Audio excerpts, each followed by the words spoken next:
नमस्कार दोस्तों, मैं पंकज आपका फिर से स्वागत करता हूं अपनी नई वीडियो में। आपने अगर मेरी पिछली वीडियोस देखी होंगी तो मैंने आपको हर एक चीज़ बताई है कि कैसे आप अपनी कंपनी फॉर्मेशन कर सकते हो, कैसे आप अपना अकाउंट खोल सकते हो और कैसे आप बाहर से चीज़ों को इंपोर्ट करोगे तो आपको कौन कौन से डॉक्यूमेंट्स चाहिए। आज मैं आपको दोस्तों बताऊंगा कि अगर आपके पास डॉक्यूमेंट्स नहीं भी हैं प्रॉपर तो आप बाहर से इंपोर्ट कैसे कर सकते हो।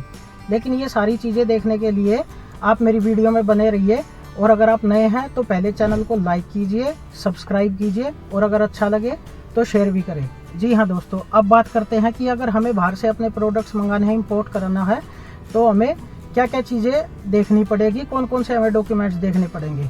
ये आप देख सकते हैं दोस्तों, ये भी हमने कुछ प्रोडक्ट्स अभी बाहर से सैंपल मंगाए हैं। तो दोस्तों अगर आपके पास प्रॉपर इंपोर्ट के डॉक्यूमेंट्स नहीं हैं तो भी आप बाहर से चीज़ों को इंपोर्ट कर सकते हो। उसके लिए आपको सबसे पहले चाहिए कि जो आपके पर्सनल आइटम है, मतलब आप ये नहीं है कि पूरी की पूरी शिपमेंट मंगा सकते हो, छोटा मोटा आप 5 से 7 किलो तक का सामान मंगवा सकते हो, लेकिन वो आपका होना चाहिए पर्सनल आइटम्स, जैसे वॉच हुई या फिर और छोटी मोटी चीज़ 5 से 7 किलो में जो आ जाए वो आप मंगा सकते हो। उसके लिए आपको आधार और आपका पैन कार्ड लगेगा, ठीक है। उसके बेसिस पे आप कोई भी अपने सप्लायर से सामान मंगाते हैं तो उनको बोलिए कि हमारा परफॉर्मा इनवॉइस बनाइए, और उसमें कोई भी प्रोडक्ट, मान लीजिए आप वॉच मंगाना चाहते हैं तो watch for as a sample, आप एज अ सैंपल उसका परफॉर्मा इनवॉइस बनाइए और आप इसको इंपोर्ट करिए। और आप अपने सप्लायर को बोलिए कि मेरे को DDP, door to door processing चाहिए, मेरे को डोर टू डोर डिलीवरी चाहिए, तो वो आपको डोर टू डोर डिलीवरी देगा। काफ़ी सारी कंपनीज है, जैसे ब्लू डार्ट है, फेडेक्स है, UPS है, ये आपको डोर टू डोर फैसिलिटी देती है। उसमें आपका शिपमेंट आसानी से आ जाता है। आपका जब इंडिया में आ जाएगा तो कस्टम क्लियरेंस के लिए वो आपसे आपका आधार और पैन मांगेंगे। अगर आपके इनवॉइस में है एज अ सैंपल तो आपका नॉर्मल जो बेसिक कस्टम ड्यूटी होती है वो आपका चार्ज होगा। उसके बाद आप अपनी शिपमेंट को रिलीज कर सकते हो, कोई दिक्कत वाली बात नहीं है। हाँ, अगर आप एक ही प्रोडक्ट को बार बार मंगाएंगे और मल्टीपल टाइम्स मंगाएंगे या फिर क्वांटिटी में ज़्यादा मंगाएंगे तो आपका कस्टम में जो शिपमेंट है वो स्टक भी हो सकती है और उसके ऊपर आपकी पेनल्टी भी लग सकते हैं। तो कोशिश कीजिए कि आप है ना छोटी छोटी शिपमेंट मंगाइए और अलग अलग आइटम्स मंगाइए, लेकिन एज अ सैंपल मंगाइए दोस्तों, बिजनेस के लिए नहीं। जैसे आपको मान लीजिए कोई भी चीज़ का सैंपल पसंद आता है तो आप उसको मंगा सकते हो, लेकिन आप प्लीज़ ये मत करिएगा कि आपने बड़ी शिपमेंट मंगा ली और आप कहो कि आपने तो सर बोला था कि मेरी शिपमेंट ऐसे ही क्लियर हो जाएगी। उसके लिए आपको प्रॉपर डॉक्यूमेंट्स चाहिए जो मैं आपको पहले ही ऑलरेडी बता चुका हूँ। तो आप ऐसी ही जानकारी मेरे से ले सकते हैं। और दोस्तों आप देखिए, ये भी हमारे जैसे अभी प्रोडक्ट्स हैं, हमने इनके सैंपल मंगाए हैं, हमारे सैंपल अभी आ चुके हैं।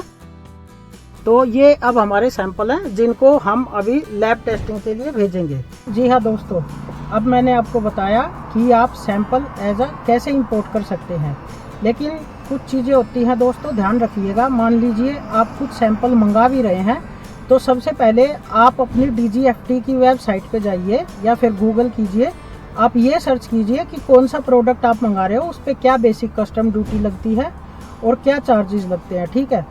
कुछ प्रोडक्ट्स ऐसे भी होते हैं दोस्तों जिन पे बेसिक कस्टम ड्यूटी भी लगती है, एंटी डंपिंग ड्यूटी भी लगती है, और कुछ प्रोडक्ट्स होते हैं जो कि इंडिया में रेस्ट्रिक्टेड हैं या फिर प्रोहिबिटेड हैं, ठीक है। रेस्ट्रिक्टेड इन द केस, जैसे मान लीजिए सोचते हैं कि चलो यार मैं बाहर से एक कंप्यूटर सिस्टम मंगा लेता हूँ, कंप्यूटर सर्वर मंगा लेता हूँ।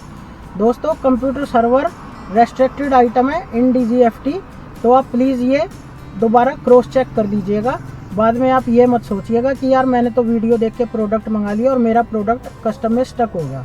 तो दोस्तों आप है ना अपने आधार और पैन के उससे आप 5 से 7 किलो की शिपमेंट मंगा सकते हो, लेकिन हर एक चीज़ को पहले क्रॉस वेरीफाई कीजिएगा और सिर्फ आप एक ही बार प्रोडक्ट मंगाइएगा और वो भी एज अ सैंपल करके मंगाइएगा। आप ये मत सोचिए कि मेरा एक बार कस्टम क्लियरेंस हो गया तो मैं बार बार उस प्रोडक्ट को मंगाऊंगा।